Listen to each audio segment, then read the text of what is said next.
খবর দিয়েছে আর তারপর আপনি বলেছেন আপনি দাঁড়ান আমি আসছি। আপনি ডেলিভারেটলি তৃণমূলের দালালি করেছেন, এই শব্দটা বলছি আমি মিডিয়ার সামনে, শুনে নিন। কারণ আপনি ওখানে পৌঁছননি বলছেন, আমি ফোনে কি বলেছেন শুনিনি। আর আজকে আপনার লোক এসে বলুন দাঁড়ান, মাইক বন্ধ ধরুন, দাঁড়ান না, আপনি বলবেন না, আপনি বলবেন না, আমি যাইনি।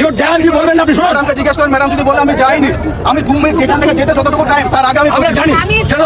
আমি নিজে এখানে আসে আমি হাওড়া থেকে আসামি ধরে নিয়ে এসেছি। দাঁড়ান, আমরা মিছিলটা নিয়ে গেটে চলে গেলাম, কারণ এখানে আপনারা অপদার্থ, আপনি থামাতে পারতেন, আপনার পুলিশ দিয়ে বললো থামিয়ে দেওয়া হয়েছে, তারপর আমি ফিরে এলাম। আমরা মিটিংটা ভেস্তে দিয়েছেন আপনি কোন রকম মিস্টেক কি হয়েছে একদম সবাই চিনে গেছে।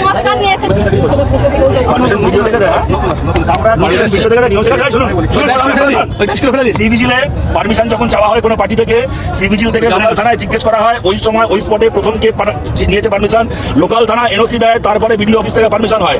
আপনি লোকাল থানার আইসি এক জায়গায় এক সময় দুটো পার্টিকে আপনি এনওসি দিয়েছেন, সেই কারণে বিডিও অফিস থেকে পারমিশন হয়েছে। ফালতু কথা বলবেন না, তৃণমূলের বাবার টাকায় মাইনে পান না। কাকে বল, আরে কাকে তাহলে বললেন না আপনার দিন পারমিশন, আপনার দিন কেন বললেন? আপনারা দিয়েছেন তো এক সময় এনওসি দিয়েছেন তো দুটোকে, সেটা আরে হয়েছে মিস্টেক তো, কার মিস্টেক ওটা? তাহলে আপনি বললেন কেন? আমরা দিন ভিডিও দেয়, আপনি বললেন কেন? আচ্ছা তারপরে তো বললো মাইক বন্ধ করে দিয়েছে। আপনি এখন ইউসুফকে অ্যারেস্ট করবেন কিনা? আপনি প্রেশার করেছিল, এক্ষুনি হাঙ্গামা হতো, কোথায় গেল?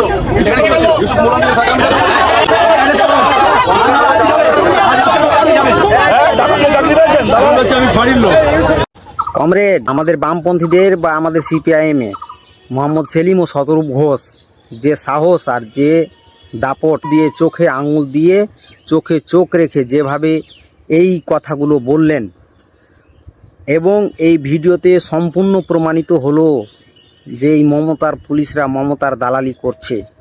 আমাদের পশ্চিম বাংলার কিছু কিছু প্রশাসনিক দালাল আছে, ওই দালালরাই আজকে পশ্চিম বাংলাটাকে নষ্ট করছে।